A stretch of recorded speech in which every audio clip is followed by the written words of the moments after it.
अभी इस फ्रेम में लगभग हम लोग जो फ्लेक्सुरल मेंबर था, फ्लेक्सुरल मेंबर मतलब क्या बताया था? Flexural member which are subjected to flexural loading और ट्रांसवर्स लोडिंग, और due to that bending will occur.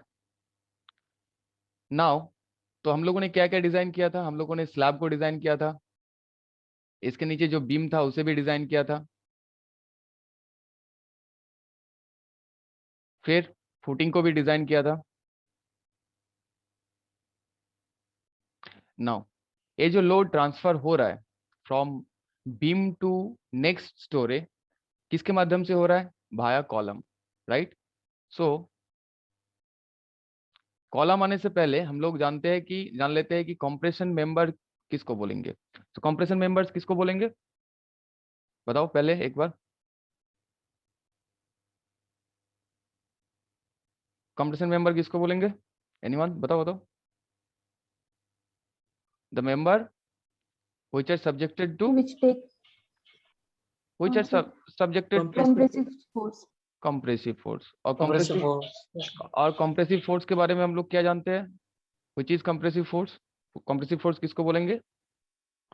the axial forces which produce compression or contraction in a member, we can call them as a compression forces, right? okay, so अभी देखो column में जितना भी load आएगा कौन सा kind of nature का होगा? It's compression in nature. Okay, तो पहली बात कि कंप्रेशन मेंबर तो बहुत है, तो उस कंप्रेशन मेंबर में से हम लोग कॉलम किसको बोलेंगे? Column, specifically column. कॉलम किसको बोलेंगे? whom we call column और which element we call column? तो इसके लिए हम लोगों का code IS 456 clause 25.1.1, clause note बनाते जाओ तुम लोग, 25.1.1, पेज नंबर शायद 41 या 40 है, 41 है, पेज नंबर 41, IS 456 2000। यहाँ पे कॉलम का डेफिनेशन दिया हुआ है। तो उस डेफिनेशन से पहले हम लोग एक डायग्राम ड्रॉ कर लेते हैं कि एक वर्टिकल कंप्रेशन मेंबर है, दिस वन। ओके, से इसका हम लोग जो साइड से देख रहे हैं, साइड व्यू ऐसा दिख रहा है, इसके अंदर क्या रहेगा? रेनफोर्समेंट्स रहेगा, लॉन्गिट्यूडिनल रेनफोर्समेंट मोर स्पेसिफिकली, और क्या रहेगा? लैटरल टाइज रहेगा। आते हैं क्या है क्या नहीं है, किसका क्या काम है वो बोलेंगे। लैटरल टाइज रहेगा। ओके, तो इसका अगर हम लोग क्रॉस सेक्शनल व्यू देखेंगे, क्रॉस सेक्शनल व्यू, तो क्या दिखेगा? यहाँ पे करते हैं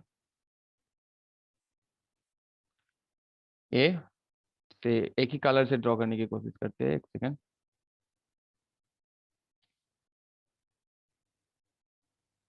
तो पहले हम लोगों को एक क्रॉस सेक्शन दिखेगा यहाँ पे, देन लॉन्गी जो तुम्हारा ये है स्टीरअप्स, स्टीरअप्स का पोजीशन दिखेगा इसके अंदर, then the longitudinal रेनफोर्समेंट्स।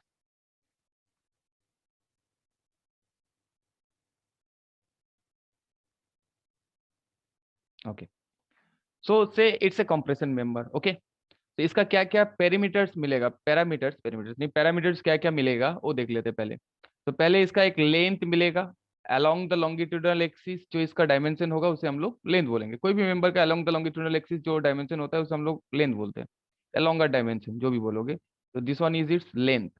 Okay, so ये लेंथ कहाँ से मिला? लॉन्गिट्यूडिनल एक्सिस के रेस्पेक्ट पे। नाउ लॉन्गिट्यूडिनल एक्सिस तो गया, अभी हम लोगों के पास दो और एक्सिस मिलेगा जब हम लोग क्रॉस सेक्शन को देखेंगे, दो लैटरल एक्सिस, एक this one and another is this one, right? तो इन दोनों एक्सिस के अलोंग भी हमें कुछ ना कुछ डायमेंशंस मिलेगा। तो एक डायमेंशंस को हम लोग बोलते हैं D, D depth of the column, and B width of the column,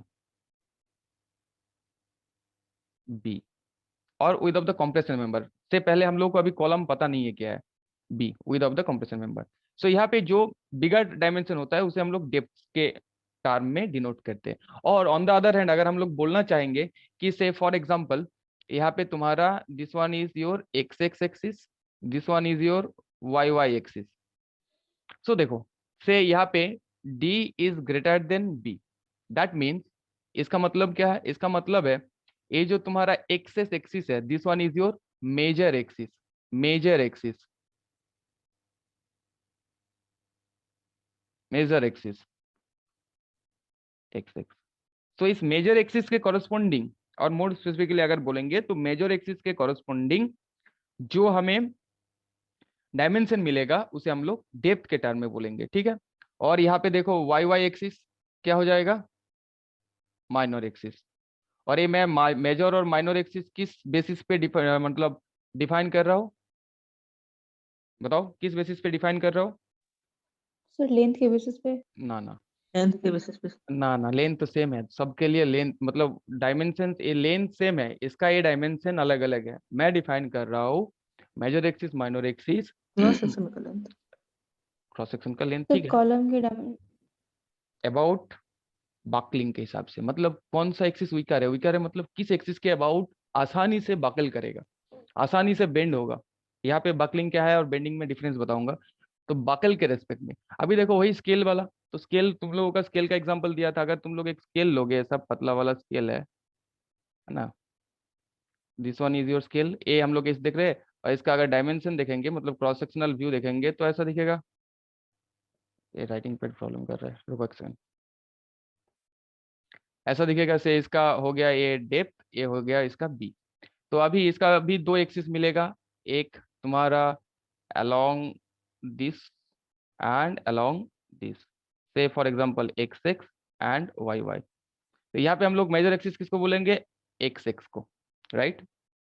क्योंकि अबाउट दिस एक्सिस इसको बेंड करना, सोच के देखो, अबाउट दिस एक्सिस इसको बेंड करना या बकल करना पॉसिबल नहीं है, मतलब अबाउट दिस एक्सिस इसे तुम लोग आसानी से क्या नहीं कर पाओगे, बकल नहीं कर पाओगे। कर पाओगे क्या, लोड डाल के देखो, यहाँ पे लोड डालो, मतलब उंगली से दबाओ, दबाते जाओ, तो एक एक कौन सा एक्सिस के अबाउट ए बकल करेगा, अगर बकल करेगा तो ये बकल करेगा अबाउट दिस वाई एक्सिस, इस डायरेक्शन में बकल होगा। ये सुनो, इमेजिन कर पा रहे हैं। तो मेजर एक्सिस उसी को बोलेंगे जिस एक्सिस के about area moment of inertia ज्यादा होगा। तो मेजर एक्सिस किसको बोलेंगे, जिसके अबाउट तुम्हारा area moment of inertia, moment of inertia ज्यादा होगा, inertia is more. Now get my point. क्योंकि तुम्हें देखना होगा कंप्रेशन मेंबर में प्रॉब्लम क्या होता है, बकलिंग का आएंगे। तो मेनली हमें देखना होगा कि मेजर एक्सिस तो उस डायमेंशन में जो तुम्हारा डायमेंशन मिलेगा, या फिर उस डायमेंशन में जो डेप्थ मिलेगा वो थोड़ा सा ज्यादा होगा, या फिर बोल सकते हैं मेजर एक्सिस के अबाउट हम लोग डी को डिफाइन करते हैं, ओके डी। और माइनर एक्सिस के अबाउट हम लोग पी को डिफाइन करते हैं। तो यहाँ तक क्लियर है, सुनो। अभी आते हैं, तो हमें क्या क्या मिला है, यहाँ तक हम लोग क्या क्या जाने कि एक कंप्रेशन मेंबर का जो लॉन्गिट्यूडनल एक्सिस है उसके कॉरस्पॉन्डिंग जो लेंथ, जो जो डायमेंशन मिलता है उसे हम लोग लेंथ बोलते हैं। और मेजर एक्सिस के क्रॉस सेक्शन में मेजर एक्सिस के अबाउट जो लेंथ मिलता है या डायमेंशन मिलता है उसे हम लोग बोलते हैं डी। और माइनर एक्सिस के अबाउट जो तुम्हारा डायमेंशन मिलता है उसे बोलते हैं हम लोग बी, ठीक, okay. Now the question is column किसको बोलेंगे। तो कॉलम के लिए डेफिनेशन कहाँ पे दिया हुआ है, कॉलम का डेफिनेशन दिया हुआ है तुम्हारा क्लॉज 25.1.1। तो एक क्लॉज क्या बोल रहा है, एक क्लॉज बोल रहा है कि एक कोई भी एक कंप्रेशन मेंबर को हम लोग कॉलम तब बोलेंगे जब उसका effective length by least lateral dimension, lateral dimension is greater than 3,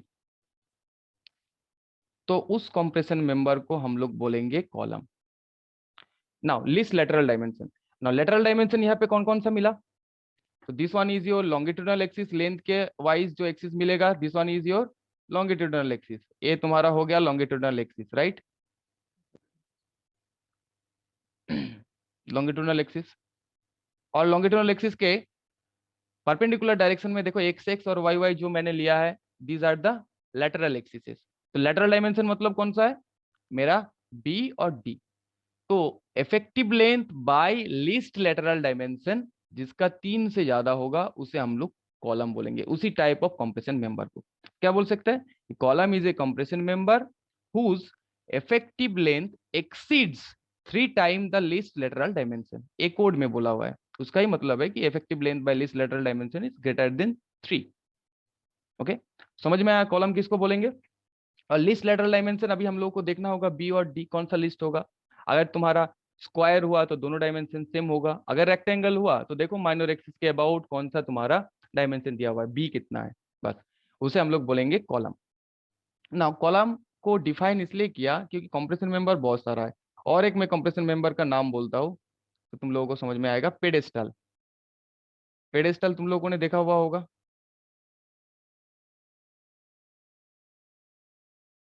yes sir.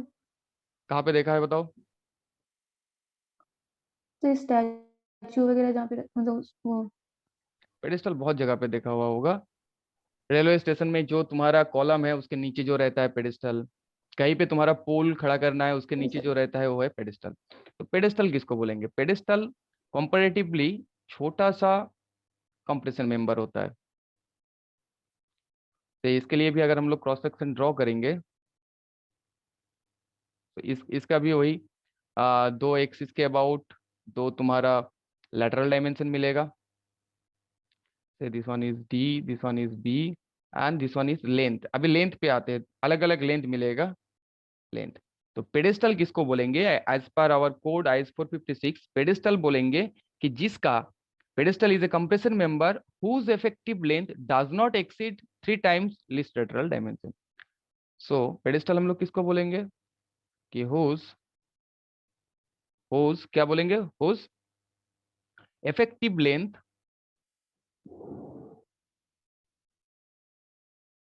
effective length does not exceed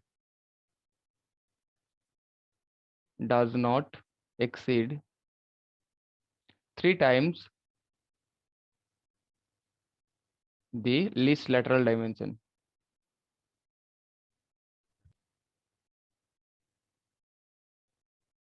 That means L effective by say least lateral dimension B मान लेते हैं is less than equals to 3. That means ये जो members है these are comparatively smaller in height with compared to the column. तो compression member में से column और पेडिस्टल दोनों समझ में आया कि क्या है क्या नहीं है। यहाँ से क्वेश्चन आता है कि पेडिस्टल हम लोग किसको बोलेंगे, या फिर एक इफेक्टिव लेंथ बोल दिया और उसके साथ साथ बोला है तुम्हारा डायमेंशन दे दिया कॉलम का, पूछेगा कि इज इट ए कॉलम और ए पेडिस्टल। तो पेडिस्टल किसको बोलेंगे? Whose effective length does not exceed 3 times the least lateral dimension. Column किसको बोलेंगे? जिसका effective length exceed 3 times the least lateral dimension. Yes, clear? Okay. और ये पेडिस्टल ये दिया हुआ है से पेज नंबर 49 में है। 49 जाओ तुम लोग, पेज नंबर 49 ऊपर में एकदम कोने में एकदम ऊपर में दिया हुआ है, नोट करके पेज नंबर 49 में दिया हुआ है, ठीक है? ओके, अभी आते हैं लेंथ पे। यहाँ पे मैं लेंथ बोल रहा हूँ। ये जो लेंथ ऑफ द कॉलम और कंप्रेशन मेंबर है ये 2 काइंड ऑफ लेंथ होता है। Okay, length length of column 2 kind of length होता है। एक unsupported length,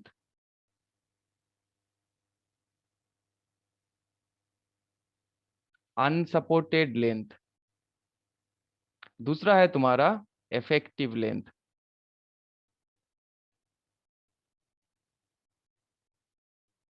effective length now एक क्या है, अनसपोर्टेड लेंथ क्या है, इफेक्टिव लेंथ क्या है, इसके बारे में हम लोगों को जानना होगा। तो अनसपोर्टेड लेंथ के बारे में कि एक कॉलम का अनसपोर्टेड लेंथ क्या लेंगे, किस कंडीशन के लिए क्या लेंगे, ये दिया हुआ है तुम्हारा क्लॉज 25.1.3। जाएंगे उस क्लॉज में, page number 42 of your IS 456। और इफेक्टिव लेंथ कहाँ पे दिया हुआ है? इफेक्टिव लेंथ दिया हुआ है टेबल 26 में, depending on the edge condition. बहुत सारा end condition, depending on the end condition. End condition मतलब कि तुम्हारा कॉलम का सपोर्ट, एंड सपोर्ट क्या है, is it a fix support, is it a hinge support, और one end free, one end free, one end fix, one end hinge क्या है। तो ये सारा कुछ दिया हुआ है तुम्हारा टेबल 28 में, ये शायद पेज नंबर 94 में है।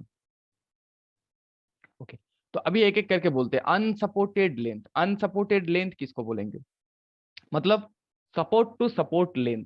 Okay, support to support length से मान लो कि यहाँ पे एक सपोर्ट दिया है फॉर एग्जांपल, उसके बाद आते हैं कि किसके लिए लेते हैं। दोनों यहाँ पे एक सपोर्ट है नीचे, एक ऊपर सपोर्ट है, और दोनों बीम का डायमेंशन एक है, मतलब यहाँ पे कोई सेलोआर बीम या डीपर बीम नहीं आ रहे, आएंगे इधर। तो सपोर्ट टू सपोर्ट जो डिस्टेंस है उसे हम लोग बोलते हैं अनसपोर्टेड लेंथ। ओके, अभी इफेक्टिव लेंथ तो फिर किसको बोलेंगे, whom we call effective length।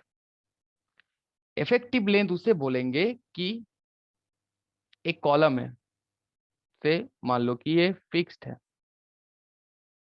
दोनों एंड फिक्स है, उसके बाद इसका बकलिंग हुआ है, बकलिंग हुआ है।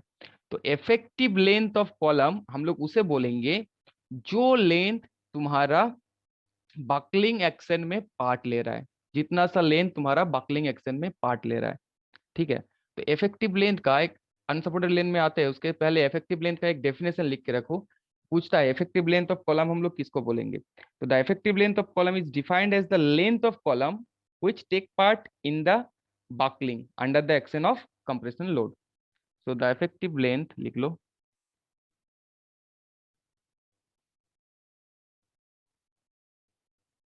Length of a column is defined as the length which take part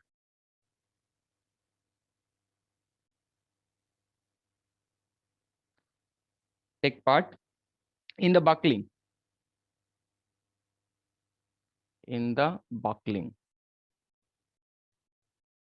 under the action of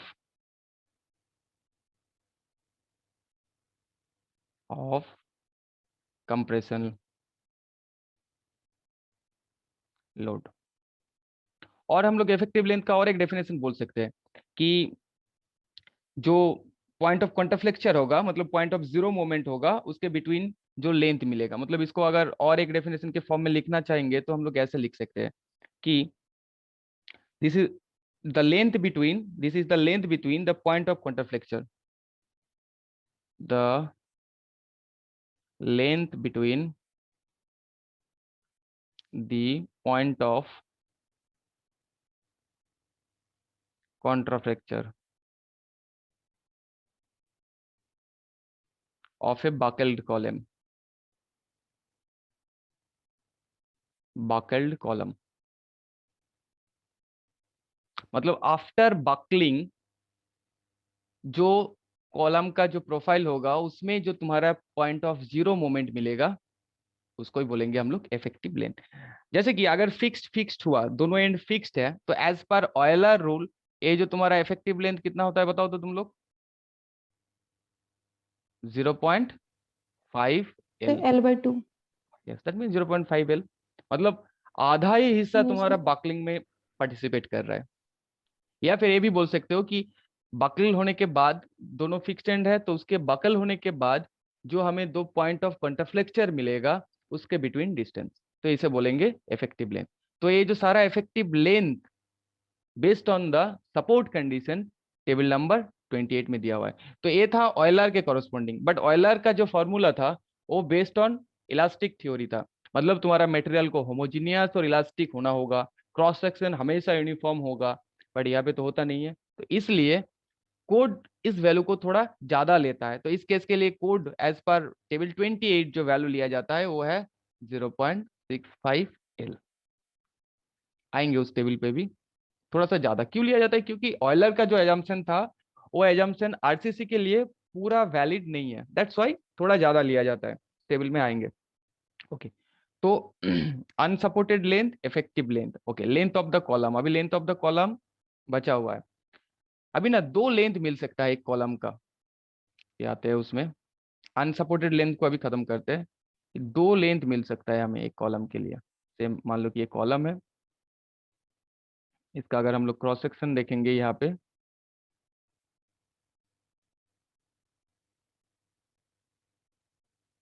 सो ऐसा है कि दो एक्सिस के अबाउट हमें दो लेंथ मिलेगा क्रॉस सेक्शन का। से मान लो कि if this axis is X X and this axis is Y Y, तो ये जो लेंथ है ना वाई वाई एक्सिस के अबाउट एल वाई अलग से अनसपोर्टेड लेंथ मिल सकता है, या इफेक्टिव लेंथ अनसपोर्टेड मिलेगा तो इफेक्टिव भी मिल जाएगा, और अबाउट दिस एक्सिस भी तुम्हें एक लेंथ मिल सकता है। से for example this one is L x. तो दोनों एक्सिस के अबाउट दो अलग अलग तुम्हारा लेंथ भी मिल सकता है ना। यहाँ पे एक कंफ्यूजिंग पॉइंट है कि सर दोनों एक्सिस के अबाउट दो अलग अलग लेंथ कैसे मिल सकता है, एक कॉलम है तो, है ना। आइदर ए मिल सकता है या फिर इफेक्टिव लेंथ मिल सकता है, L A Y L E X. कैसे मिल सकता है, हाउ मिल सकता है, कैसे मिल सकता है, ड्रॉ करने की मैं कोशिश करता हूँ। यहाँ पे कंफ्यूजन हुआ कि कैसे मिल सकता है ना, तो फॉर दैट एक सेकेंड, मेरे पास एक ड्राइंग है, उससे समझाने के लिए आसान होगा। Yes is it visible? Okay yes sir. Okay, तो देखो ए कॉलम है, okay this one is a column, इसके ऊपर दो बीम दोनों डायरेक्शन से जा रहा है। से फॉर एग्जांपल इस डायरेक्शन में जो बीम है अलग अलग डेप्थ का है, इस डायरेक्शन का बीम का जो डेप्थ है से मान लो कि 100 mm, इसका जो डेप्थ है दिस वन इज से मान लो कि 250 mm से फॉर एग्जांपल। तो मेरा इस डायरेक्शन में जो अनसपोर्टेड लेंथ मिलेगा और इस डायरेक्शन में जो अनसपोर्टेड लेंथ मिलेगा वो एक होगा क्या? Is it so? नहीं होगा। No sir. दिख रहा है, और ऐसा बीम कंडीशन तुम लोगों ने देखा होगा। तो हमें दो अबाउट दो एक्सिसेस हमें दो अलग अलग लेंथ मिलेगा, देखो क्लियरली दिख रहा है। अभी इफेक्टिव लेंथ जो अनसपोर्टेड लेंथ होगा, दो अलग अलग कंडीशन हो रहा है, तो अनसपोर्टेड लेंथ हम लोग इस कंडीशन के लिए अनसपोर्टेड लेंथ हम लोग किसको लेंगे? अनसपोर्टेड लेंथ लेना होगा कि यहाँ पे जो फ्लोर लेवल है, फ्लोर लेवल से जो सेलोअर बीम है, मतलब छोटा सा बीम है, उसका बॉटम तक जो लेंथ मिलेगा, that one is that unsupported length along this direction say L X, this one is L Y. ठीक, कहाँ तक लेंगे? यही तुम्हारा वो कोड बोल रहा था, कोड का जो क्लॉज था कि अनसपोर्टेड लेंथ को कैसे लिया जाएगा।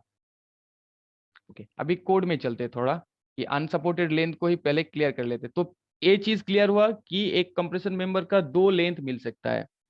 नाउ दोनों लेंथ में से, दोनों डायरेक्शन में दोनों लेंथ में से हमें दोनों को चेक करना होता है एसेंट्रिसिटी के लिए, वो बाद में आते हैं। पहले हम लोग अनसपोर्टेड लेंथ किसको लेंगे, कौन सा डायरेक्शन को लेंगे, इसके लिए हम लोग को कोड में उस क्लॉज में जाना होगा। चलो यहाँ तक क्लियर है?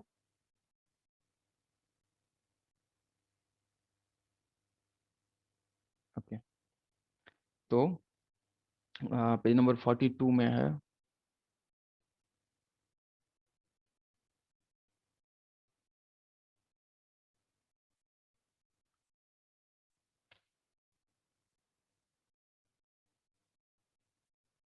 Yes, unsupported length.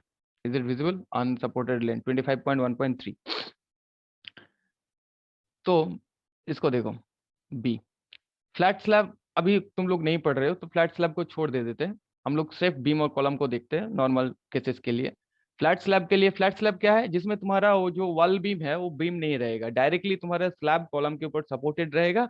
उसके साथ साथ कुछ ड्रॉप पैनल्स रहता है, या फिर उसको हम लोग कैपिटल बोलते हैं या ड्रॉप पैनल्स बोलते हैं। तो बीम कंस्ट्रक्शन के लिए देखो, इन्हें बीम एंड स्लैब कंस्ट्रक्शन जो नॉर्मली होता है, it shall be the clear distance between the floor and the underside of the cellular beam framing into the column in each direction at the next height of the floor level। मतलब तुम लोगों को क्या बोला कि दो अगर अलग अलग डेप्थ का बीम मिल रहा है तो तुम्हें जो अनसपोर्टेड लेंथ लेना होगा उस कंडीशन के लिए कौन सा लोगे? जो फ्लोर लेवल से लेके जो छोटा सा बीम होगा उसका बॉटम तक। तो एक बार फिर से उस डायग्राम को देखते हैं और क्लियर हो जाएगा। तो मान लो कि यहाँ पे दो अलग अलग बीम है, एक बीम का दिया हुआ है, इसे मान लो कि इसका डेप्थ है 400 mm और इसका डेप्थ है से मान लो कि 300 mm। और इस फ्लोर से लेके, ये फ्लोर लेवल है, so this one is your floor level. तो तुम लोग अनसपोर्टेड लेंथ इस केस के लिए कौन सा लोगे, बोलो।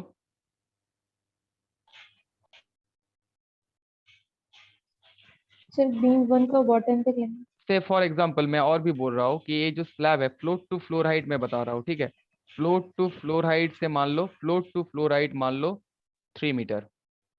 आप मुझे बताओ कि इसके लिए क्या चाहिए, अनसपोर्टेड लेंथ किसको बोलोगे। Float to floor height 3 metre मैंने बता दिया, अभी बताओ कि अनसपोर्टेड लेंथ अभी क्या लोगे।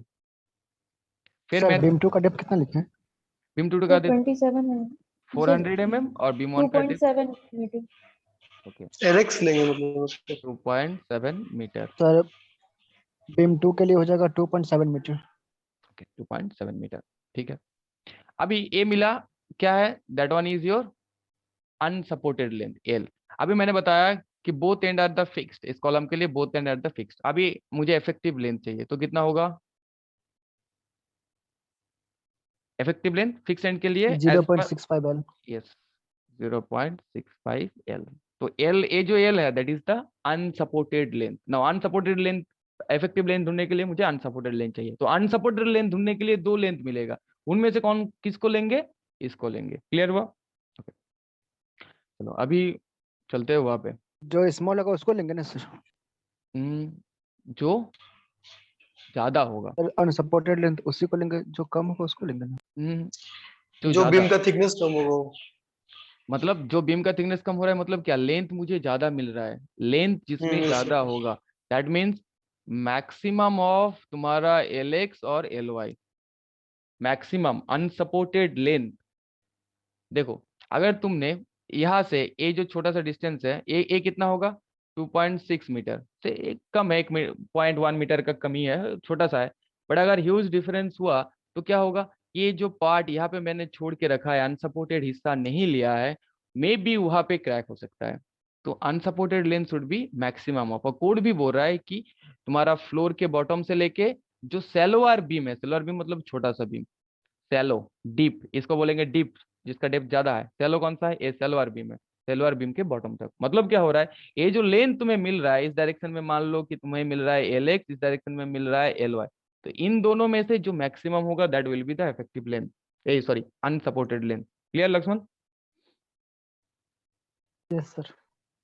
तो मिनिमम नहीं मैक्सिमम, बट मिनिमम जो बीम है, मतलब मिनिमम डेप्थ का बीम है वहां तक लेना है, तो वहां तक अगर लोगे तो तुम्हारा लेंथ तो बढ़ेगा ऑब्वियसली ना। ओके अभी चलो व्हाइट बोर्ड में चलते हैं और कुछ पैरामीटर्स देख लेते हैं। तो एक क्लियर हुआ कि अनसपोर्टेड लेंथ क्या है, इफेक्टिव लेंथ क्या है, कौन सा डायरेक्शन में लेंगे, क्या है क्या नहीं है। अच्छा अभी एक बेसिक सा चीज क्लियर कर लेते हैं कि what is the difference between bending and buckling. Bending तुम लोग बहुत बार पढ़े हो, जितना भी फ्लेक्सुरल मेंबर पढ़े हो all are subjected to bending. Now compression member पढ़ रहे हैं, so we need the buckling also. किसे बोलेंगे, बेंडिंग और बकलिंग बताया था तुम लोगों को, किस चीज को बेंडिंग बोलेंगे, सर लेटरली जो होगा वो बेंडिंग सर होगा। Shear force. राइट। अगर मतलब ये मेरा एक एलिमेंट है तो इसको अगर 3 डायमेंशन में ड्रॉ करेंगे, so this one is our element से फॉर एग्जांपल। तो पहले एकदम शुरू से देख लो, अगर भूल गए हो तो भी। एक्सिस बार बार याद रखो, लॉन्गिट्यूडनल एक्सिस और इसके ट्रांसवर्स डायरेक्शन में दो और एक्सिस मिलेगा, और लेटरल डायरेक्शन में दो और एक्सिस मिलेगा। अरे सीधा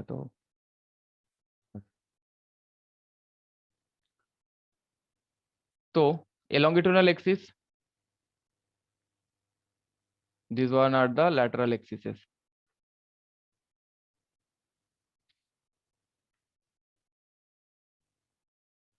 ओके तो लॉन्गिट्यूडनल एक्सिस पहले शेयर फोर्स किसको बोलेंगे, the forces which are acting, और क्रॉस सेक्शन क्या है, the section perpendicular to the longitudinal axis. Longitudinal axis के कॉरस्पॉन्डिंग जो क्रॉस सेक्शन मिलेगा उसे हम लोग बोलेंगे क्रॉस सेक्शन। तो यार ABCD is the cross section. तो क्रॉस सेक्शन के अगर परपेंडिकुलर डायरेक्शन में कोई फोर्स आएगा, परपेंडिकुलर डायरेक्शन में कोई फोर्स आएगा, तो उस फोर्स को हम लोग क्या बोलेंगे, एक्सियल फोर्सेस, राइट। और एक्सियल फोर्सेस। और इसका जो ट्रांसवर्स डायरेक्शन में जितना भी फोर्सेस आएगा, ट्रांसवर्स डायरेक्शन मतलब लैटरल डायरेक्शन और ट्रांसवर्स डायरेक्शन बोल सकते हो, तो इस डायरेक्शन में आ सकता है, इस डायरेक्शन में आ सकता है, तो ये सारा फोर्सेस को हम लोग बोलेंगे शियर फोर्सेस। तो Shear शियर शियर फोर्सेस के कारण, और ये एक्सियल फोर्सेस, शियर फोर्सेस के कारण इसमें जो बेंडिंग होता है उसको हम लोग बोलते हैं, और शियर फोर्सेस के कारण इसमें जो लीनियर डिस्प्लेसमेंट होता है उसे हम लोग बोलते हैं बेंडिंग। तो यहाँ पे ए क्या हुआ, this one is bending. Now axial forces के कारण, देखो इसके कारण भी हो सकता है, मतलब एक स्केल को लो, स्केल को ऐसे रखो, यहाँ पे सपोर्ट दो, यहाँ पे लोड डालो, तो क्या होगा, इट विल बेंड। अभी स्केल को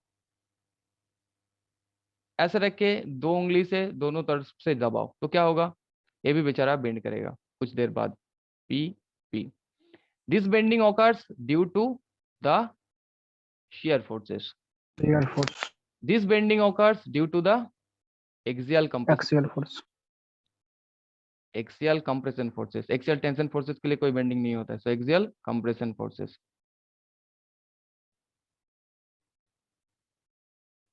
तो इस फेनोमेना को बोलते हैं हम लोग बकलिंग,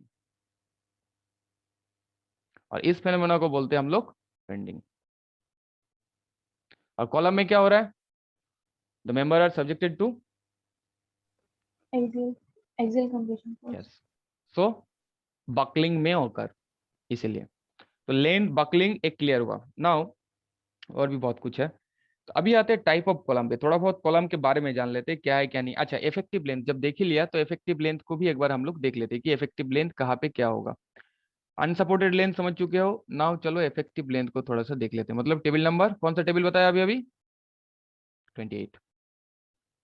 देखो table number 28 page number 94, yes, यहाँ पे तुम्हारा इफेक्टिव लेंथ का भी वैल्यू दिया हुआ है, depending on the edge condition, degree of end restraint at compression member. मतलब एंड कंडीशन क्या है, सपोर्ट क्या है, पहला क्या बोल रहा है, देखो effectively held in position and restrained against rotation in both and.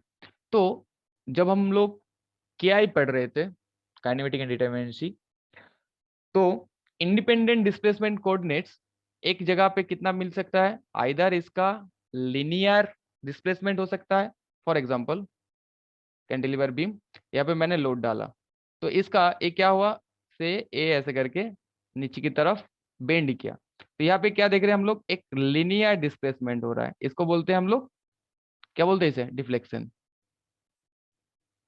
Plus इसका जो जो स्लोप है वो भी तो चेंज हो रहा है, पहले जो ये था जब इनिशियल कंडीशन में था, तो इसके ऊपर अगर टेंजेंट ड्रॉ करेंगे तो कोई एंगल नहीं मिलेगा, बट नाउ यहाँ पे मैं अगर एक टेंजेंट ड्रॉ करूंगा तो क्या मिलेगा, एक एंगल मिलेगा थीटा। तो this one is rotational displacement, जिसे हम लोग बोलते हैं स्लोप। तो एक एंड आइदर लिनियर डिस्प्लेसमेंट हो सकता है या फिर रोटेशनल डिस्प्लेसमेंट हो सकता है, दिस इज स्लोप। और इसे क्या बोलते हैं, दिख रहा है ना ये जगह, और रोटेशनल रोटेशनल डिस्प्लेसमेंट, मतलब आइदर रोटेशन थीटा जनरेट हो सकता है, नहीं तो लीनियर डिस्प्लेसमेंट। यहाँ पे क्या बोल रहा है, देखो हेल्ड इन पोजीशन, पोजीशन मतलब तुम्हारा कोई भी लीनियर डिस्प्लेसमेंट नहीं हो रहा है, नाइदर रोटेशन, मतलब क्या है, अगर तुम्हारा कोई भी उस सपोर्ट पे कोई भी तुम्हारा डिस्प्लेसमेंट नहीं हो रहा है, मतलब fixed, both end fixed, right. तो बोथ एंड फिक्स के लिए एज पर थ्योरेटिकल वैल्यू, मतलब Euler's, as per Euler's 0.5, but हम लोगों को लेना होगा 0.65 ज्यादा, क्योंकि ऑयलर्स का जो एजम्पशन है यहाँ पे वैलिड नहीं होगा। नाउ देखो इसको, देखो effectively held in position at both and, restrained against rotation eight one and, इसका मतलब क्या है, बोला बताओ, तुरंत बताओ। मतलब एक एंड पे तुम्हारा सर एक साइड में फिक्स्ड, हिंज टाइप पे है। यस, और एक एंड में हिंज। Hinge. हिंज क्या करता है, हिंज तुम्हारा, हिंज सपोर्ट के बारे में तुम लोग क्या जानते हो कि ये कोई डिस्प्लेसमेंट नहीं देता है, मतलब लीनियर डिस्प्लेसमेंट नहीं होता है इसमें, but it can't carry the moment, that's why इसमें एक रोटेशनल मूवमेंट हो जाता है। यही बोल रहा है यहाँ पे, देखो एक एंड पे तुम्हारा दोनों रिस्टेंट है, held in position, both and पे हेल्ड इन पोजीशन, मतलब कोई भी लीनियर डिस्प्लेसमेंट नहीं हो रहा है, बट एक एंड तुम्हारा रोटेशन के अगेंस्ट में वार्नरेबल है और एक एंड रोटेशन को ले पा रहा है। और रोटेशन को ले पाता है कौन? Fixed and, only and only fixed and rotation को ले पाता है। ऐसे ही बाकी दिया हुआ है, effectively held in position at both and, मतलब बोथ एंड तुम्हारा इंच, तो इंच के लिए 1 1 ही होता है। तो सारा एज कंडीशन के ऊपर ऐसे ही दिया हुआ है, कंडीशन को पढ़ो देखो। कुछ स्पेसिफिकेशंस फॉर कॉलम पहले देखते हैं। अभी क्लॉज 26.5.3, पहली बात कि कॉलम पे हम लोग मिनिमम और मैक्सिमम रेनफोर्समेंट कितना देंगे। तो कॉलम के लिए minimum reinforcement shall not be less then % of BD, ठीक है। मिनिमम, मैक्सिमम कितना? 6% of BD, total cross sectional area. Minimum reinforcement, maximum reinforcement. Slab के लिए कितना था minimum reinforcement? For HYSD bars 12% और 0.12%. 0.12%. 0.12% सर। Of BD, okay. तो इसके लिए कितना? 0.8% of cross sectional area and 6% maximum, okay. अभी और एक चीज है कि अगर हम लोग कोई रेक्टेंगुलर कॉलम कर रहे हैं तो उसमें मिनिमम नंबर ऑफ बार 4 देना ही होगा, 4 कोने पे। तो मिनिमम नंबर ऑफ लॉन्गिट्यूडनल बार क्या है, लेटरल बार क्या है, आएंगे उसमें। Longitudinal bar provided in A column shall be 4 in rectangular, और अगर हम लोग सर्कुलर यूज कर रहे हैं तो मिनिमम 6। शॉर्ट क्वेश्चन यहाँ से आता है, ओके। रेक्टेंगुलर सर्कुलर सब में आएंगे। तीसरा क्या है? तीसरा है सबसे इंपॉर्टेंट चीज कि कॉलम में हम लोग 12 mm डायमीटर बार के नीचे वाला बार यूज नहीं कर पाएंगे, मतलब आइदर 12 mm यूज करो या 12 mm के ऊपर यूज करो, नहीं तो बाकल होने का चांसेस बहुत रहेगा, ओके। तो ये चीजें पहले जानो, फिर आएंगे हम लोग और भी स्पेसिफिकेशन पे क्या है क्या नहीं है। अभी चलते हम लोग टाइप ऑफ कॉलम पे, क्या क्या कॉलम हो सकता है, तो और क्लियर होगा। तो यहाँ तक क्लियर है? ये सुनो, क्या क्या सीखा? कॉलम क्या है, उसका लेंथ के बारे में जाना, unsupported length and effective length, column और पेडेस्टल के बीच में डिफरेंस क्या है, और कुछ बेसिक स्पेसिफिकेशन। नाउ आते हैं टाइप ऑफ कॉलम, कि कौन कौन सा टाइप ऑफ कॉलम हम लोगों को मिल सकता है। तो लिखो types of column.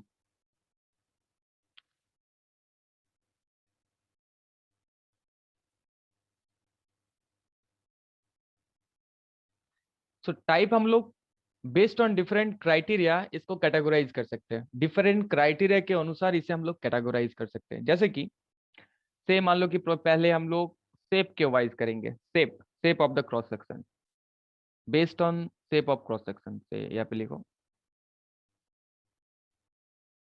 Based on shape of the cross section.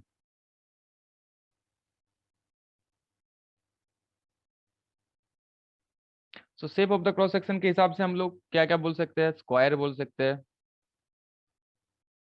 Square मतलब इसका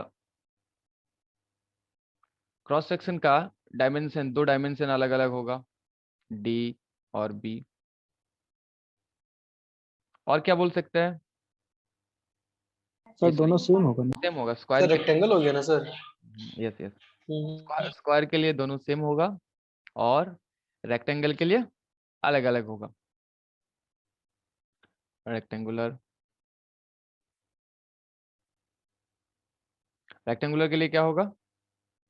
अलग अलग डायमेंशन मिलेगा, 2 डायमेंशन में, D B। फिर सर्कुलर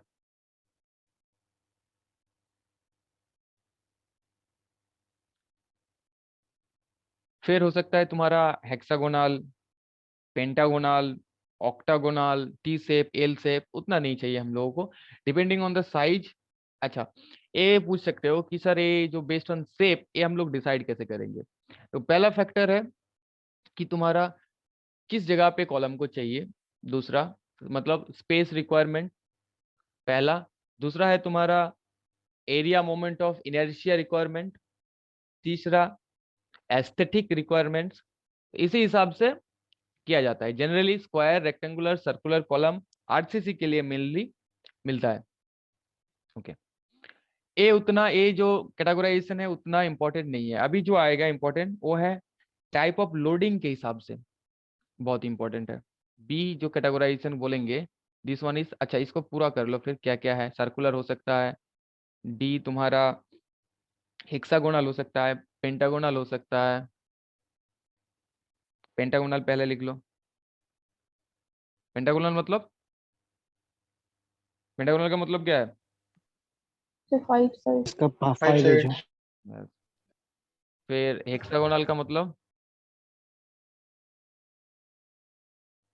6 साइड रहेगा। ऑक्टागोनल का मतलब 8 साइड रहेगा, राइट। 2 3 4 5 6। एफ पे तुम्हारा ऑक्टागोनल लिख सकते हो। ऑक्टागोनल में 8 रहता है।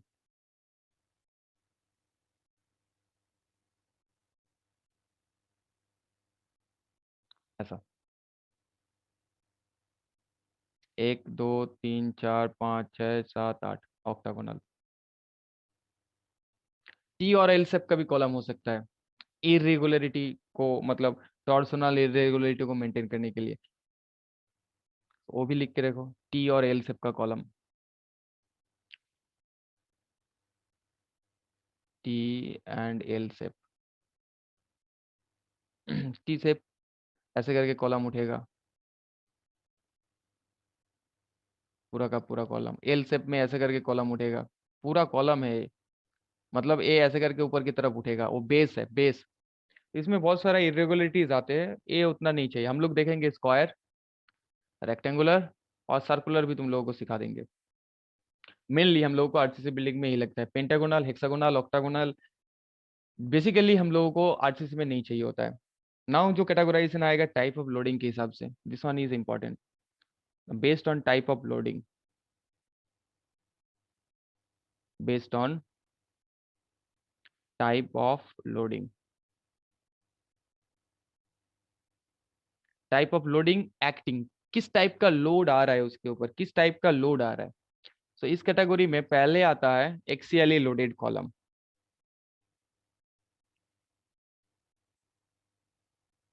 Axially loaded column. Now axially loaded column हम लोग किसको बोलेंगे? एक्सियली लोडेड मतलब नाम से ही पता चल रहा है, एक्सियली लोडेड क्या है बताओ तो। मैं ड्रॉ करते करते एक्सियली लोडेड कॉलम किसको बोलेंगे? नहीं आइडिया? तो जिस पर लोड उसका सेंट्रोइडल एक्सिस के अबाउट में लगे यस या उससे पास एग्जैक्टली। लोड जिसका सेंट्रॉइड पे थ्रू सेंट्रॉइड पास करेगा उसे हम लोग बोलेंगे एक्सियली लोडेड कॉलम। तो इसका सेंट्रॉइड लॉन्गिट्यूडिनल एक्सिस से देखेंगे, सेंट्रॉइड ए वाला पॉइंट हम लोगों को दिखेगा, दिस वन इज। तो लोड, अगर हम लोग लोड को एक्ट करवाएंगे तो लोड कैसा दिखेगा? बेचारा यहाँ पे एक्ट करेगा, पी लोड, पी से। मान लो इसका डायमेंशन भी दे देते हैं, एक this one is Y Y axis, this one is X X axis, this is depth, this is width. तो यहाँ पे मेजर एक्सिस दिख रहा है तुम्हारा X X, minor axis Y Y. ना एक्सियली लोडेड कॉलम तो फिर किसको बोलेंगे? The column which is subjected to load acting along the longitudinal axis और centroid of the column section. So लिख लो, the columns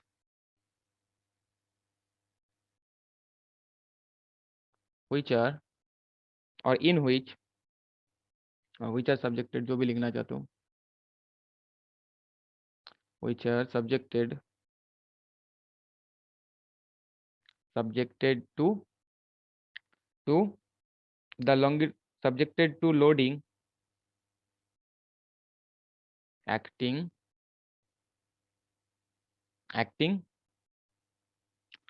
along the longitudinal axis or centroid of the column, or लिखो centroid of the column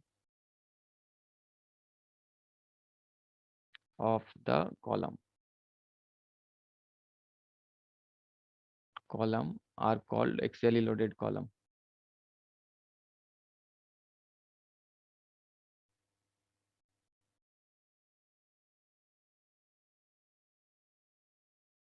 मतलब क्या है ये जो statement मैंने दिया, इसका मतलब क्या है? इसका मतलब क्या है बताओ? ये जो स्टेटमेंट मैंने दिया, the columns which are subjected to load acting through the centroid of the column or acting along the longitudinal axis. इसका मतलब क्या है? इस स्टेटमेंट का जस्टिफाई करो इस स्टेटमेंट को, मतलब क्या बोलना चाहता है इस स्टेटमेंट के थ्रू? इस स्टेटमेंट के थ्रू क्या बोलना चाहता है? अगर हम लोग बोलेंगे कि सेंट्रॉइड पे कोई लोड एक्ट कर रहा है, मतलब कोई भी एसेंट्रिसिटी प्रोड्यूस नहीं हो रहा है, मतलब उस लोड के कारण कोई भी मोमेंट, एडिशनल मोमेंट डेवलप नहीं कर रहा है। ये सुनो, बोल सकता है मैं, कोई भी एडिशनल मोमेंट उस लोड के कारण डेवलप नहीं हो रहा है, सिर्फ और सिर्फ कंप्रेशन लोड उसके ऊपर एक्ट करेगा। अगर मैं इस लोड को यहाँ पे ना लगा के, से मान लो कि लोड को मैं यहाँ पे लगाया, यहाँ पे लोड एक्ट कर रहा है, से फॉर एग्जांपल यहाँ पे लोड एक्ट कर रहा है, यहाँ से इसका डिस्टेंस है ई, तो हमें क्या मिलेगा उस कंडीशन के लिए? पी एक लोड मिलेगा और एक इस डायरेक्शनल मूवमेंट मिलेगा पीई, मतलब प्योरली एक्सियली लोडेड नहीं हुआ, लोड के साथ मोमेंट भी आ गया।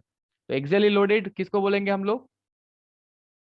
जिसमें सिर्फ और सिर्फ तुम्हारा एक्सियल लोड ही आएगा, और सिर्फ और सिर्फ एक्सियल लोड आने के लिए क्या करना होगा? एक्सियल लोड को तुम्हारा सेंट्रोइड के थ्रू जाना होगा। अगर सेंट्रोइड के थ्रू ना गया तो क्या होगा? ना गया तो तुम्हारा एडिशनल मोमेंट डेवलप कर जाएगा, और एडिशनल मोमेंट डेवलप कर गया तो क्या होगा? अगर उस मोमेंट को लेके तुमने डिजाइन नहीं किया तो कॉलम बकल कर सकता है। क्लियर? नाउ क्वेश्चन इज, कोई क्वेश्चन? पहले क्वेश्चन पूछो, उसके बाद हम बोलेंगे। Any question regarding this?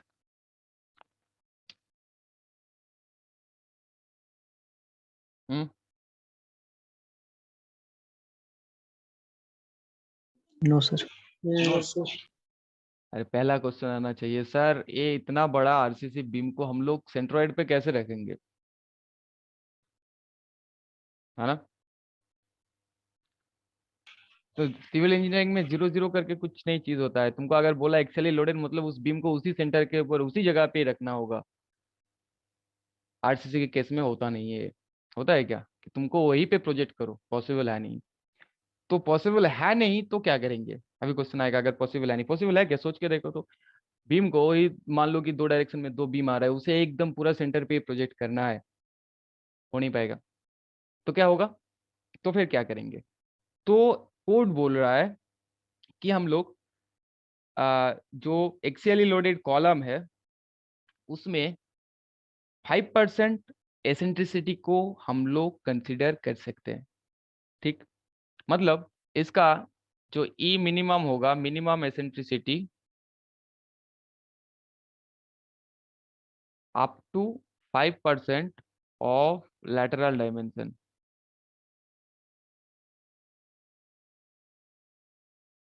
हम लोग कंसिडर कर सकते हैं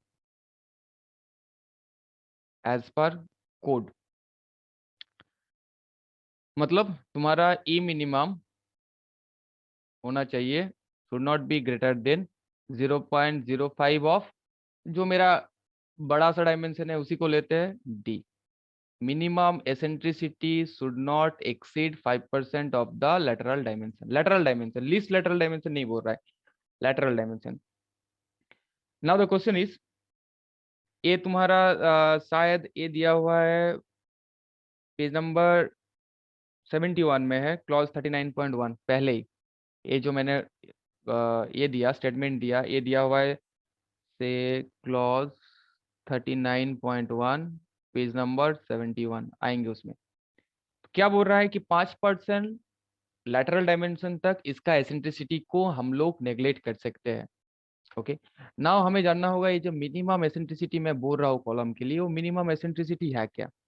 तो मिनिमम एसेंट्रिसिटी के लिए भी कोड ने दिया हुआ है, मिनिमम एसेंट्रिसिटी ऑफ कॉलम ये दिया हुआ है, यहाँ पे लिखो मिनिमम एसेंट्रिसिटी ऑफ कॉलम, ये तुम्हारा दिया हुआ है मिनिमम एसेंट्रिसिटी क्लॉज 24.4 शायद, जाते चलते वहाँ पे पेज नंबर 42 पे है मिनिमम एसेंट्रिसिटी ऑफ कॉलम। तो मिनिमम एसेंट्रिसिटी ऑफ कॉलम, चलो देखते हैं पहले इसको कोड में, उसके बाद यहाँ पे आएंगे। कोड कहाँ है, this one is code, yes. So 25.4 ही लिखा ना ब्लैक बोर्ड में मैंने, व्हाइट बोर्ड में। सर 24 लिखे थे। 24.4 अच्छा 24.4 लिख दिया था, उसको क्लियर करो, वो होगा 25.4। अच्छा 25.4,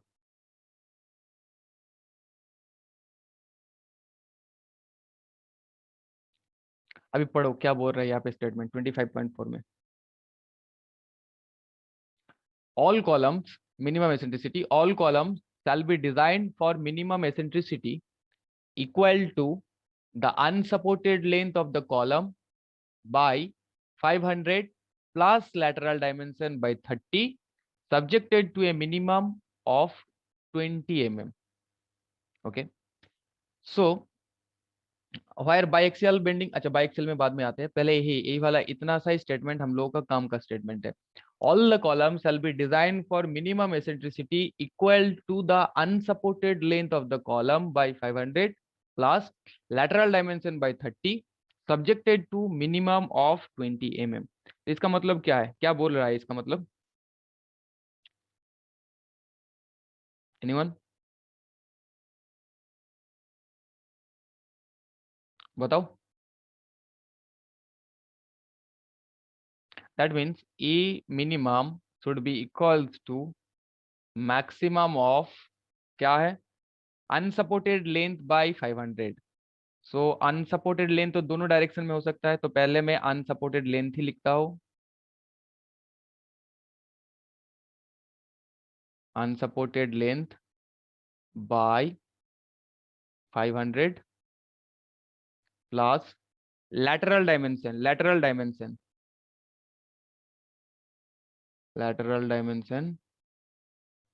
by 30 और 20 mm, whichever is more। now the question is, हमारे पास दो क्या है, अनसपोर्टेड लेंथ है और दो lateral dimension है, तो जब हम लोग मेजर एक्सिस के अबाउट करेंगे तो ये क्या हो जाएगा, मैक्सिमम ऑफ तुम्हारा जो अनसपोर्टेड लेंथ है वो क्या हो जाएगा, एल एक्स बाई 500, मैं पहले मेजर एक्सिस के अबाउट ले रहा हूँ, प्लस तो मेजर एक्सिस के अबाउट जो लेटरल डायमेंशन मिलता है वो कौन सा मिलता है, डी, डी बाई 30 और 20 mm। और अगर मैं माइनर एक्सिस के अबाउट लूंगा तो क्या होगा, maximum of L Y by 500 plus B by 30 और 20 mm। ठीक, अभी इन दोनों में से जो मैक्सिमम वैल्यू देगा मुझे, वो मैं as a minimum eccentricity of column use कर सकता हूँ। अगर लेंथ तुम्हारा, अगर मान लो कि लेंथ तुम्हारा सेम है, दोनों डायरेक्शन में लेंथ सेम है, स्क्वायर कॉलम है, तो कोई प्रॉब्लम नहीं है। अगर दोनों डायरेक्शन में लेंथ सेम नहीं है, रेक्टेंगुलर कॉलम है, तो इसे यूज करो। अगर दोनों डायरेक्शन में लेंथ सेम नहीं है बट तुम्हारा स्क्वायर कॉलम है, तो दोनों पे डी डी करना है, एक बार एल वाई के साथ, एक बार एल एक्स के साथ। क्लियर हुआ, this one is the minimum eccentricity. यहाँ से बहुत सारा क्वेश्चन पूछा जाता है। एक कॉलम में तुम्हारा मिनिमम एसेंट्रिसिटी दे देगा, बोलेगा 20 mm मिनिमम एसेंट्रिसिटी को लो, फिर एक अनसपोर्टेड लेंथ बोल देगा, पूछेगा इसका डायमेंशन कितना होगा। से फॉर एग्जांपल एक स्क्वायर कॉलम दे देगा, उसका अनसपोर्टेड लेंथ दे देगा और बोलेगा कि considering minimum eccentricity 20 mm calculate the size of the column. तो क्या करेगा, इस इक्वेशन को यूज करना होगा। Get my point. ये क्वेश्चन मैं 2-3 बार देखा हूँ, लास्ट क्वेश्चन में तन्मय दिखा रहा था कि ये क्वेश्चन कैसे सॉल्व होगा, यही से आया था question. Clear minimum eccentricity, okay. तो तो मिनिमम एसेंट्रिसिटी हुआ। अभी आते हैं चलो एक्सियली लोडेड कॉलम में। तो एक्सियली लोडेड कॉलम के केस में क्या बोल रहा है, ये जो minimum eccentricity that should not exceed 5% of the lateral dimension, तो उस टाइप ऑफ कॉलम को हम लोग बोलेंगे axially loaded column. That means हम लोग 5% ऑफ लेटरल डायमेंशन तक इसका एसेंट्रिसिटी को कंसिडर कर सकते हैं। तो एक्सियली लोडेड कॉलम क्लियर हुआ, yes or no? ओके, तो एक एक्सियली लोडेड हुआ। दूसरा क्या होगा, एसेंट्रिकली लोडेड कॉलम। एसेंट्रिकली लोडेड कॉलम,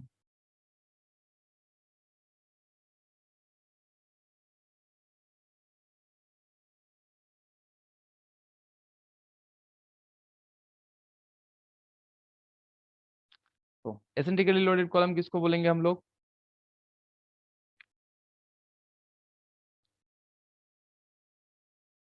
बताओ किसको बोलेंगे एसेंट्रिकली लोडेड कॉलम, जिसका लोड तुम्हारा तो do जिसमें not एडिशनल मोमेंट आ रहा हो। do not act on the centroid of the column, they are subjected to direct force and moment, yes or no? So दो एक्सिस ड्रॉ करो पहले,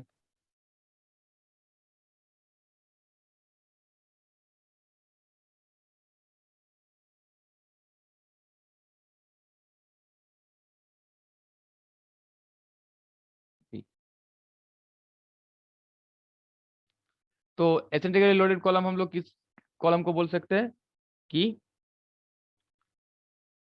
द कॉलम्स इन दोज और the columns in which the loads do not act on the centroid of the column. Acentrically loaded column, the columns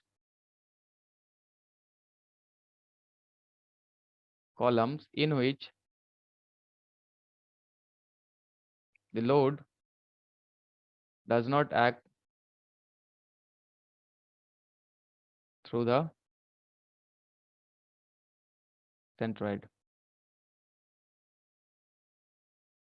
of the column. That means they are subjected to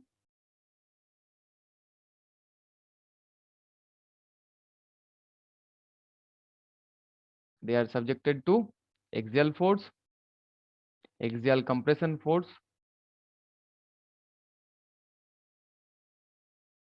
and moment, right? अभी एसेंट्रिकली loaded column को दो category में divide किया जाता है। एक है तुम्हारा, क्या बोल सकते हैं, एक यूनिएक्सियल बेंडिंग,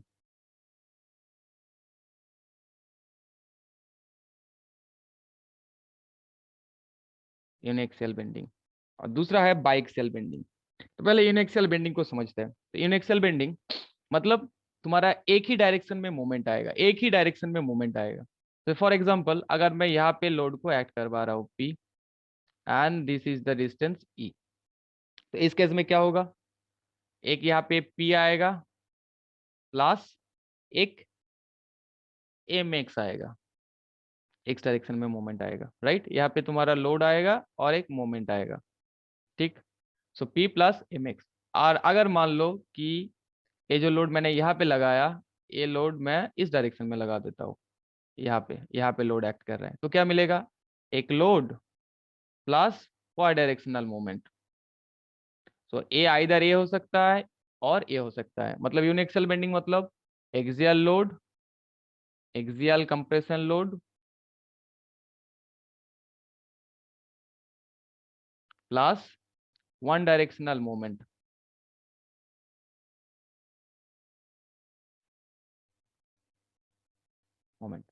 यूनिएक्सियल बेंडिंग। और एक क्या बोला मैंने सी पे, बाइएक्सियल बेंडिंग।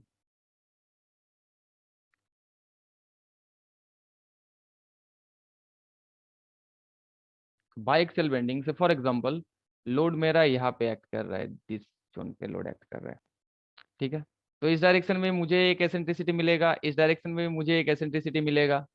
तो क्या हो रहा है, P load direct compression force plus दोनों directional moment mx plus my, ये सुन नो।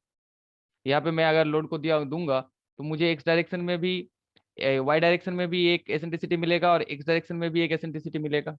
तो दो बाइएक्सियल बेंडिंग में क्या है, this columns are subjected to axial load and both the directional moments.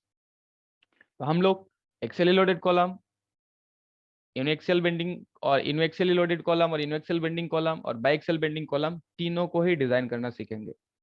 ठीक है, तो based on the load, based on the application of load or based on the position of application of load, we can categorize the column into two categories. One is axially loaded column, recapitulate karo. Another is eccentrically loaded column. Eccentrically.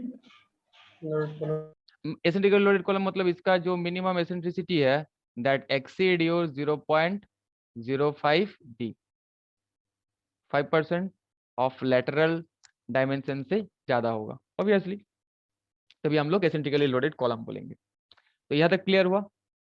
Okay, अभी आते हैं, देखो अलग अलग सिर्फ जब compression load आएगा उसके केस में हम लोगों का जो डिजाइन कंसिडरेशन होगा, रेनफोर्समेंट सेक्शन कितना करेंगे वो अलग से होगा। जब यूनिएक्सियल बेंडिंग आएगा कंप्रेशन फोर्स के साथ साथ, तब डिजाइन प्रोसीड्यूर अलग होगा। बाइएक्सियल के केस में भी अलग होगा, अलग अलग डिजाइन प्रोसीड्यूर्स है इसके लिए, तीनों ही सीखेंगे। Okay, now based on the slenderness ratio, इसे हम लोग भी और भी डिवाइड कर सकते हैं। सी नाम दो, लिख लिया उसको? अभी हम लोग इसको कैटेगराइज कर सकते हैं based on the slenderness ratio.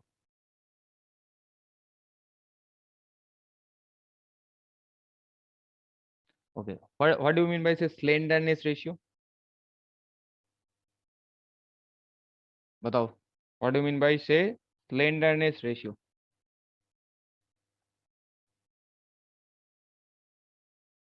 बोलो भूमि।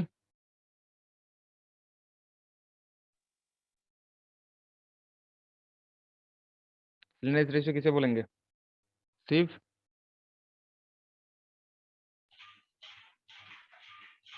भूल गए सर अभी। Sir, L effective by radius of gyration, sir. Okay, slenderness ratio मतलब है effective length by least lateral dimension, slenderness ratio. तो इस स्लेंडरनेस रेशियो के हिसाब से लेंथ बाय लैटरल डायमेंशन बोल सकते हो स्लेंडरनेस रेशियो। अगर तुम्हें पूछे कि एक्चुअल स्लेंडरनेस रेशियो क्या है, तो effective length divided by least lateral dimension. Slender कितना है, उसका लेंथ की तुलना में उसका लैटरल डायमेंशन कितना छोटा है, स्लेंडर कितना है, कितना आसानी से बकल कर सकता है। तो slenderness ratio means effective length by least lateral dimension.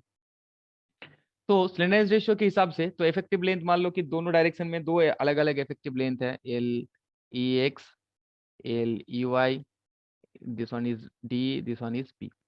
तो स्लेंडरनेस रेशियो भी मिलेगा हमें, एक लेंथ एल एक्स के कॉरस्पॉन्डिंग, एक एल वाई के कॉरस्पॉन्डिंग मिलेगा। तो इसके हिसाब से हम लोग दो कैटेगरी में डिवाइड करते हैं। पहला है शॉर्ट कॉलम,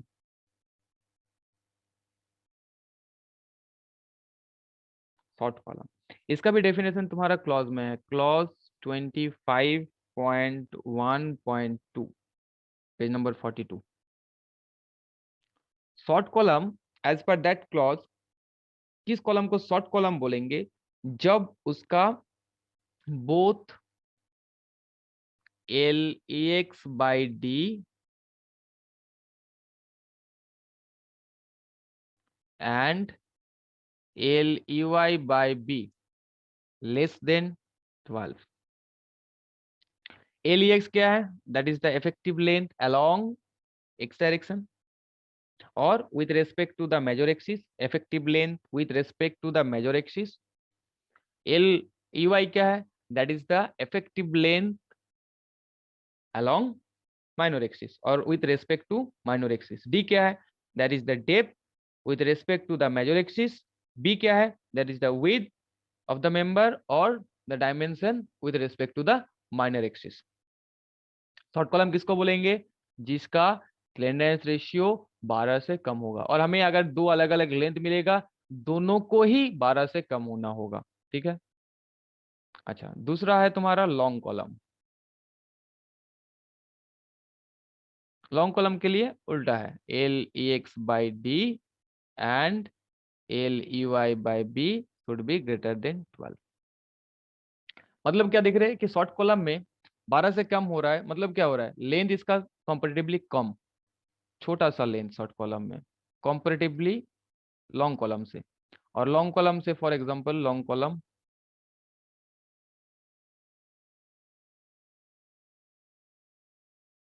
लॉन्ग, और मान लो कि शॉर्ट को भी अच्छे से बनाते हैं इसे शॉर्ट कॉलम। तो एज पर कोड हम लोग किसे बोलेंगे, जिसका स्लैंडनेस रेशियो 12 से कम होगा उसे शॉर्ट कॉलम, 12 से ज्यादा होगा उसे लॉन्ग कॉलम। नाउ अगर हम लोग फेल्योर कंसिडरेशन देखेंगे तो क्या होगा, ये जो लॉन्ग है ये छोटा सा है, एक 30 सेंटीमीटर का स्केल लो, एक 15 सेंटीमीटर का स्केल लो। नाउ दबाओ, दबाओ क्या होगा, ये छोटा जो स्केल होगा ना वो क्रॉस कर जाएगा, खट करके टूट जाएगा, उतना ज्यादा बकल नहीं करेगा ये। बड़े जो बड़ा वाला स्केल होगा वो पहले बकल करेगा फिर टूटेगा, बट इसे जब दबाओगे वो उतना ज्यादा बकल नहीं करेगा, धीरे से बकल किया फिर टूट गया। मतलब जो शॉर्ट कॉलम है that will fail by crossing, by crossing, and this is failed by buckling.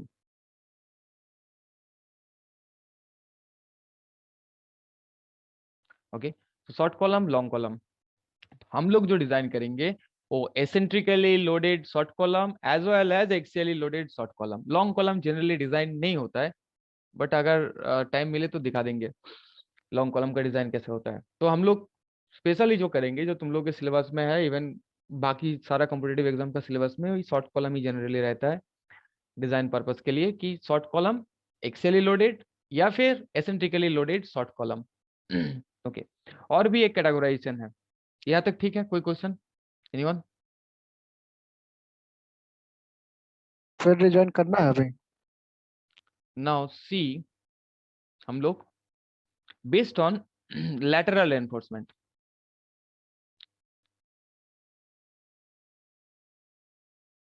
D हो गया, बेस्ड ऑन, हाँ बोलो। अच्छा सर डी हो गया ये। अच्छा, डी होगा based on lateral enforcement.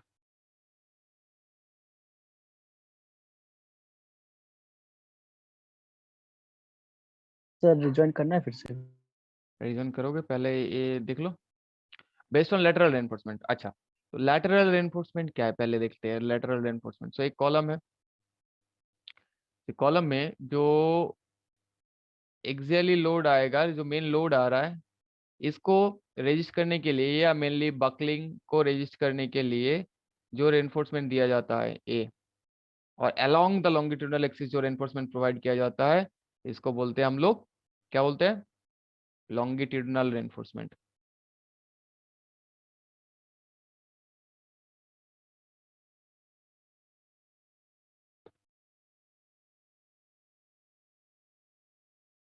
Okay, now इस लॉन्गिट्यूडनल रेनफोर्समेंट के साथ साथ लैटरल मतलब लैटरल डायमेंशन में भी हम लोगों को रेनफोर्समेंट को प्रोवाइड करना पड़ता है, जिसे हम लोग बोलते हैं लैटरल टाइज और lateral reinforcement.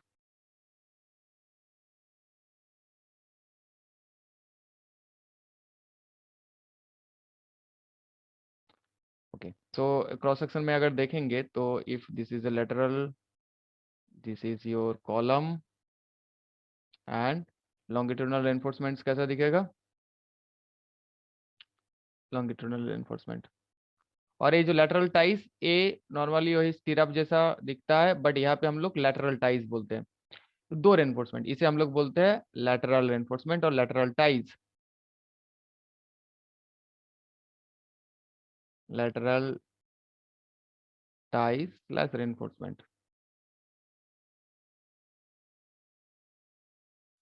So based on this lateral reinforcement column को कैटेगराइज किया जाता है। तो पहले बताओ कि लॉन्गिट्यूडनल रेनफोर्समेंट को तो काम समझा कि ये मेनली कंप्रेशन जो फोर्स आता है उसका ही पार्ट को कैरी करता है, बकलिंग को रोकता है। इस लैटरल टाइज का काम क्या है, बीम में स्टीरअप का काम हम लोगों को पता था कि बीम में जो स्टीरअप देते हैं उसका काम क्या था, what is the purpose of providing stirrups in beam, क्या था? Sir, shear force. To resist the vertical shear, obviously to resist the shear. Now यहाँ पे लेटरल टाइज क्यों दिया जाता है? यहाँ पे थोड़ी ना शियर फोर्स आएगा, तो यहाँ पे लेटरल टाइज क्यों बकलिंग दिया को जाता है? रेसिस्ट करने के लिए सर, किसको? बकलिंग। बकलिंग को रेजिस्ट नहीं करता है। लेटरल बकल होगा ऐसे करके, इस डायरेक्शन में ऐसे करके तुम्हारा बकल होगा, इसको वो बकल को कैसे रोकेगा? वो तो तुम्हारा जो लॉन्गिट्यूडनल रेनफोर्समेंट वो रोकेगा, वो तो पूरा उसको लेके बकल करेगा, थोड़ी ना उसको छोड़ के बकल करेगा। बकलिंग को रोक सकता है केवल मात्र लॉन्गिट्यूडनल रेनफोर्समेंट। तो लेटरल क्यों देते हैं?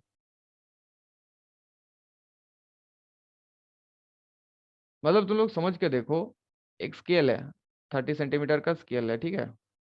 तो स्केल के ऊपर तुम अगर मान लो कि यहाँ पे बाइंडिंग वायर चढ़ाया, यहाँ पे बाइंडिंग वायर चढ़ाया, यहाँ पे बाइंडिंग वायर चढ़ाया, यहाँ पे बाइंडिंग वायर चढ़ाया, फिर सही दिया, बकल तो करेगा ही, बकल को थोड़ी ना रोक रहा है। बकल को रोक देगा क्या? वैसे लेटरल टाइज देगा तो वैसे ही बकल करेगा, कोई प्रॉब्लम नहीं होगा। तो इसका काम क्या है? What is the purpose of providing that lateral ties in column? बताओ। पहली बात है, ये जो कोर ऑफ कंक्रीट है, यहाँ पे कोर ऑफ कंक्रीट है, इस कंक्रीट को कॉन्फाइन करने के लिए, कॉन्फाइनमेंट तुम लोग एक दिन समझा रहा था ना, कॉन्फाइनमेंट के लिए पहला, to confine the core of concrete, confine the core of concrete.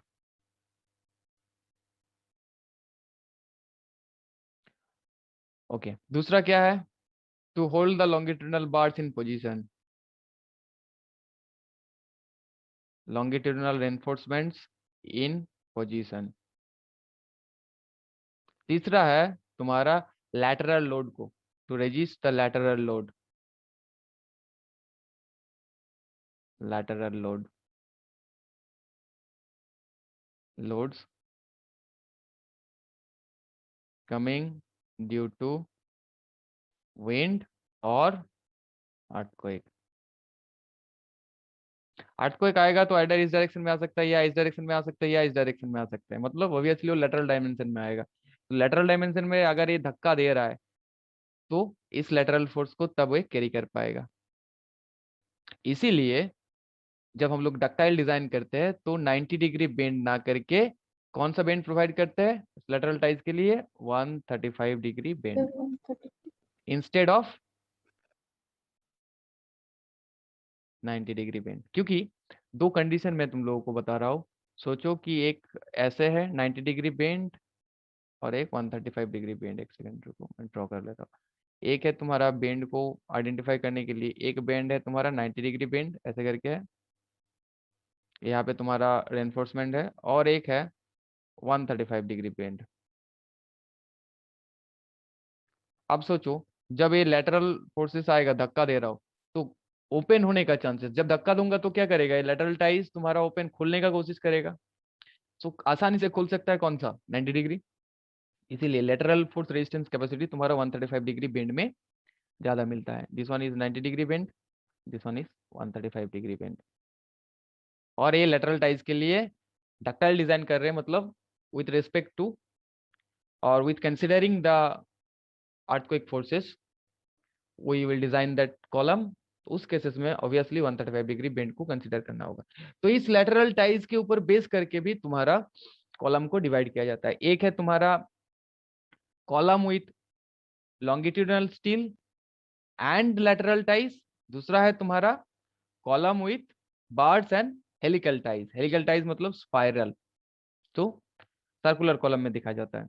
Okay, तो दो कैटेगरी में, एक है तुम्हारा रेक्टेंगुलर कॉलम और स्क्वायर कॉलम, और बोल सकते हैं कि कॉलम विथ लॉन्गिट्यूडनल टाइज, दूसरा है कॉलम विथ स्पाइरल रेनफोर्समेंट और हेलिकल। तो पहला जो हम लोग इसे कैटेगराइज करते हैं, एक है तुम्हारा column with longitudinal steel and lateral ties,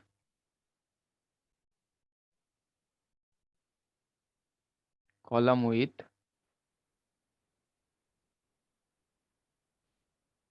longitudinal steel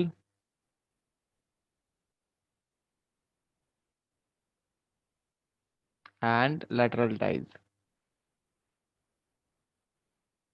मतलब नॉर्मल जो कॉलम होता है कि कॉलम इसमें तुम्हारा लॉन्गिट्यूडनल रेनफोर्समेंट रहा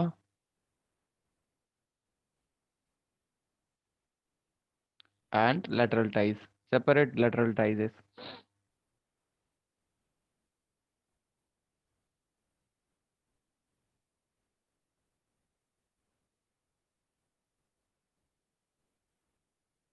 Okay. So this one is your column. This one is longitudinal reinforcement, and these are the lateral reinforcement. इसका cross section कैसा दिखेगा, अभी अभी ड्रॉ किया. दूसरा क्या है, column with longitudinal steel and helical reinforcement और स्पाइरल रेनफोर्समेंट और स्पाइरल टाइज. तो दूसरा को बोल सकते हैं column with longitudinal steel and helical ties, plus इसे स्पाइरल भी बोलते हैं, स्पाइरल टाइज. इस केस में क्या होता है, जनरली सर्कुलर कॉलम में इसका देखा जाता है. तो एक सर्कुलर अगर हम लोग सेक्शन ड्रॉ करेंगे, यहाँ पे ड्रॉ करते हैं, for example this is your column section. ना उसके अंदर हम लोग लेटरल टाइज को देंगे. सो लेटरल टाइज ऐसे दिखेगा क्रॉस सेक्शन में. इसके साथ साथ इसका वो भी ड्रॉ करते हैं, क्या बोलते हैं उसे, सेक्शनल व्यू के साथ साथ लॉन्गिट्यूडनल व्यू भी ड्रॉ करते हैं. दिख रहा है ना longitudinal view. Yes sir. So मान लो इसके बाद हम लोग रेनफोर्समेंट देंगे. यहाँ पे लॉन्गिट्यूडनल रेनफोर्समेंट दिखेगा कैसा, टॉप में से मान लो कि यहाँ पे है एक, यहाँ पे ये है. सारा रेनफोर्समेंट का प्रोजेक्शन यहाँ पे तुम लोग ड्रॉ कर सकता है. यहाँ पे एक है, यहाँ पे एक है, मतलब एक आधा हिस्से में अगर हम लोग काटेंगे तो क्या क्या दिखेगा, बस वही.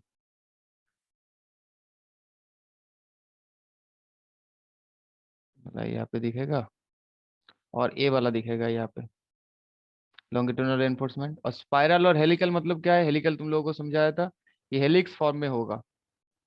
तो वो हेलिकल रेनफोर्समेंट ऐसा दिखेगा. कोई और कलर में ड्रॉ करता हो.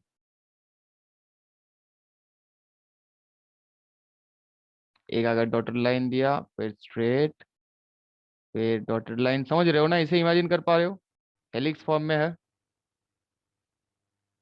पूरा कंटिन्यूअस.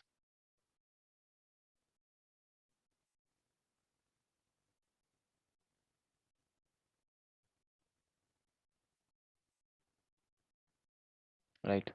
तो ये जो ब्लू वाला दिख रहा है, this one are the longitudinal और ये helical, this one is helical reinforcement.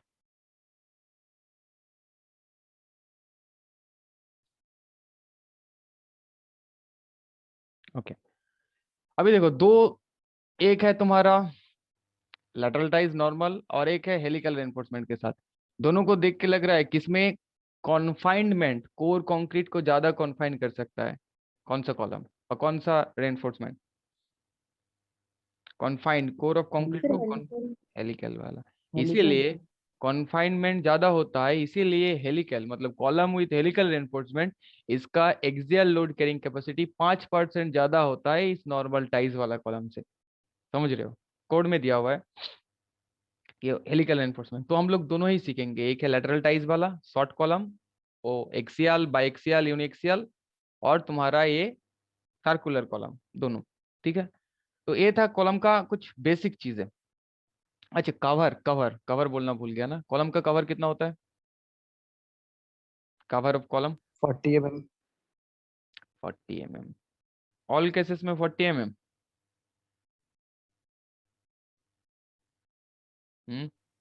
No sir, generally. Sir 75 रहता है अगर ना ना ना, सॉइल के एक्सपोर्ट.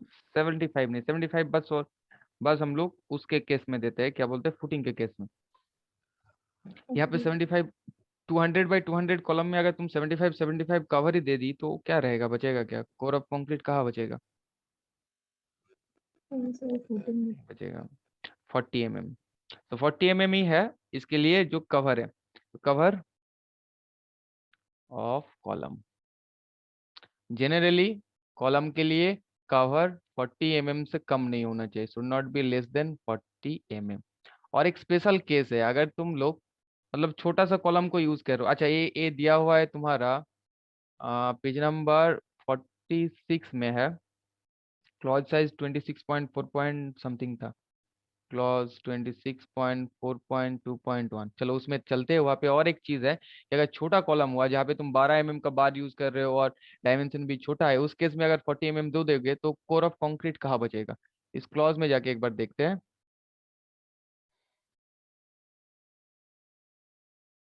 Page number 46, 42, 43,